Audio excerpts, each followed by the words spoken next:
সুপ্রিয় দর্শক, আসসালামু আলাইকুম। জীবন ও জীবিকার নতুন আরেকটি পর্বে আপনাদেরকে স্বাগত জানাই। সুপ্রিয় দর্শক, আজকে আমরা আছি শহীদুল ভাইয়ের কোয়েল পাখির খামারে।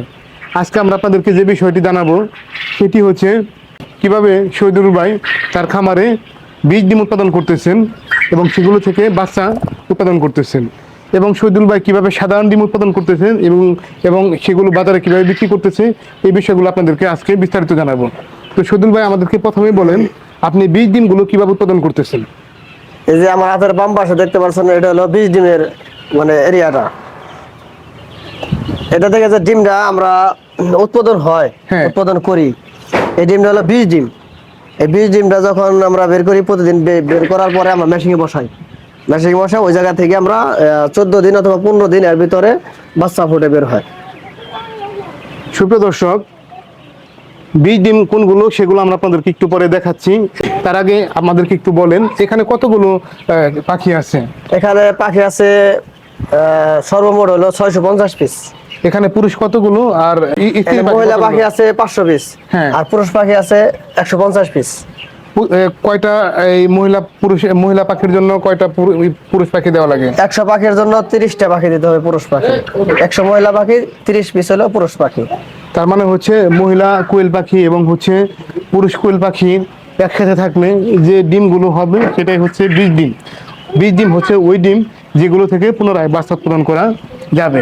তো সুপ্রিয় দর্শক, এই পাশের যে আপনারা পার্টিশনটা দেখতে পাচ্ছেন, ওইখানে যে পাখিগুলো আছে ওগুলো সবগুলোই হচ্ছে এই মহিলা কোয়েল পাখি। ওইখান থেকে যে ডিমগুলো হবে সেগুলো হচ্ছে সাধারণ ডিম। ওই ডিমগুলো থেকে বাচ্চা উৎপাদন করা যাবে না, এই জন্য ওগুলোকে সাধারণ ডিম, এবং ওই চেম্বারটা আলাদা। ওখান থেকে যে ডিমগুলো বের হবে সেগুলো বাজারে বিক্রি করে দেওয়া হবে। ওগুলো থেকে ওই ডিমগুলো হচ্ছে খেয়ে ফেলতে হবে। ঠিক আছে শহীদুল ভাই, আমাদেরকে একটু বলেন, এই সাধারণ ডিম এবং বীজ ডিম কি খালি চোখে দেখে বোঝার উপায় আছে যে এটা সাধারণ ডিম বা বীজ ডিম? এটা দেখে বোঝার কোনো উপায় নাই। বাচ্চাটা বের হবে তখনই বোঝা যাবে। এর আগে বোঝার কোনো উপায় নাই, কারণ এটার পর্দাটা হলো কালো কালো। হ্যাঁ, এজন্য ভিতরে কি কি বীজ ডিম না নরমাল ডিম এটা বোঝার কোনো অপশন নাই। তো সুপ্রিয় দর্শক, কিছু ডিম আপনাদেরকে দেখাই। সুপ্রিয় দর্শক, এই যে এখানে যে ডিমগুলো দেখতে পাচ্ছেন, এগুলো কিন্তু সবই বীজ ডিম। বীজ ডিম কি সেটা আমি আগেই বলেছি আপনাদেরকে, যে ডিমগুলো থেকে বাচ্চা উৎপাদন করা যাবে সেগুলোই হচ্ছে বীজ ডিম। বীজ ডিম এবং সাধারণ ডিম দেখতে একই রকম হয়। এটা কেবলমাত্র খামারিরাই বুঝতে পারবে, পার্থক্য করতে পারবে। ওনারা যখন এগুলো সংগ্রহ করেন তখন হচ্ছে ওনারা এগুলোকে আলাদা করে রাখে। বীজ ডিম আর সাধারণ ডিমের মধ্যে দামের কোনো পার্থক্য আছে? অবশ্যই আছে। একটু বলেন, এই বীজ ডিমগুলোর দাম কেমন? বর্তমানে বীজ ডিমের বাজার আছে 4 থেকে 4.5 টাকা পিস। হ্যাঁ, আর নরমাল যে ডিমটা হয় সেটা আছে আপনার 2 টাকা 70 পয়সা অথবা 3 টাকা 20 পয়সা, এরকম। এর ভিতরে এক এক জায়গায় এক এক রকমের দাম। তো সুপ্রিয় দর্শক, এই ডিমগুলো দিয়েই বাচ্চা উৎপাদন করা যায়। এই ডিমগুলো রাখা হয়েছে ইনকিউবেটরে। ইনকিউবেটরে কতদিন রাখা লাগে? 14 থেকে 16 দিন। সুপ্রিয় দর্শক, এটি হচ্ছে একটা অটো ইনকিউবেটর। এই যে এই ইনকিউবেটরের মধ্যেই কিন্তু বীজ ডিমগুলো রাখা হয়। এখানে একসাথে অনেক ডিম রাখা যায়। কতগুলো ডিম রাখা যায় শহীদুল ভাই? 3600 ডিম রাখা যায় মেশিনে। 3600 ডিম। এখন এটি কিন্তু একদম ফাঁকা, এখানে কোনো ডিম নাই।